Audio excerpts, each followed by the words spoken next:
Hey, what's up guys? This is Anthony from Anthony's Customs, and for this review, we are looking at the McFarlane Toys DC Multiverse Gold Label Batman AZRAEL Batman Knightmare Edition. McFarlane Store, 2024 exclusive, 5,700 piece limited edition. Authentic limited Is there seriously somebody cutting the grass in the middle of a rainstorm right now? I don't need that. Hopefully you guys don't hear that. So, this is not a new figure, it's a repaint of an existing figure. It just happens to be one of the best figures McFarlane put out, the original mold, and now this is a new version of it with some new colors. It's not going to be a full-on review, but I do want to talk about it briefly because it's so darn cool. Also a ripoff. So, let's go ahead and get it off the stand and take a closer look. Alright, before we look at the figure, I do want to show you my package. It is a nice package, lots of gold on it, looks very good. On the back you see some artwork that actually looks nice for the figure, that's alright.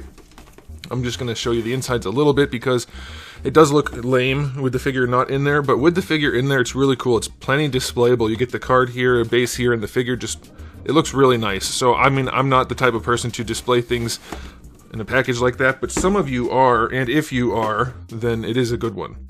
Alright, and this guy, I got it at the McFarlane Toys store. I don't think that's what it's called. I guess it is McFarlane Toys store. Their website is what I did, because I guess it was on Target, maybe, and then it went away, or Walmart, something like that. It's a little over 19 centimeters to the top of the ears. That's going to make it about 7.5 inches, roughly, give or take. Anyway, I paid more than I should have for this, because it's overpriced. I think it was 30 bucks? I think it was 30 bucks. It might have been only 25, in which case that's fine.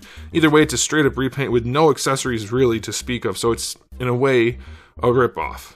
Don't get me wrong. However, this is one of the best sculpted action figures from an under $50 price point in, like, not counting like the entry Tamashii Nations figures that are like really good figures that are just cheap to get you in the line. Yeah, those are nice, of course, but for like a regular figure, this is one of the best sculpted ones they've done in a long time across the board, different companies, whoever.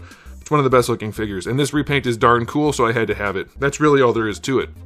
It's the exact same figure as before, without any accessories other than standing cards. I'll show you that. But yeah, it just looks cool. It's all black plastic with a little bit of gold and a little bit of silver. That's it. The face has the red eyes, so that looks nice. The golds are nice and shiny. That's good. The silvers are nice and shiny, and the claws are painted. And that's it. I'm not deluded in any way to say this is some kind of super impressive thing. It is a repainted figure of a good mold with a cool paint job that's not overly intricate. It's probably overpriced, technically speaking, but I am more than happy to have it in my collection because it looks darn cool. And it poses well enough. If you want to check it out, I'll put the review up there, but just wanted to let you guys know if it's still available on their website or if it shows up at Walmart or Target or wherever it was. It's a darn cool figure with a darn cool paint job, and that's really all there is. As far as accessories go, you get this little stand with the card on there. Nothing impressive, and when you put the card in, you lose that bottom line of text, which is annoying. Like, just don't put it that way, but whatever. You get that certificate of authenticity. Come on, Todd. Come on. Come on. These are $30 action figures. I don't think anybody cares.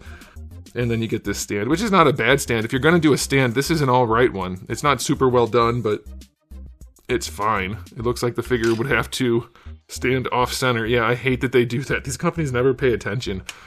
They have to stand him off-center, so that's really annoying. But like I said, I'm not claiming this is a good value or anything like that, but what is new here, so if you're in the market for just a repaint of this figure, it's nice. The gold and silver, very nice. The red eyes, painted well, sculpt, still good.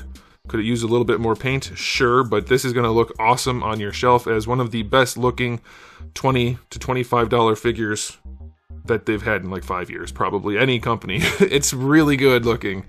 So that's it. I'm not going to rant about how good it is anymore, but I like to show some nice things when I can, and this is even an overpriced repaint and still a nice thing to add to the collection if you ask me. Let me know what you guys think. Are you into repaints like this? I sure am. I'll take any of these AZBAT versions. These are some of the coolest looking figures. Okay, that's it. Let me know, and thanks for watching, guys. If you haven't subscribed, you might want to. I have new videos just about every single day, and thousands already on the channel, so make sure you come back for all of that. And in the meantime, keep collecting.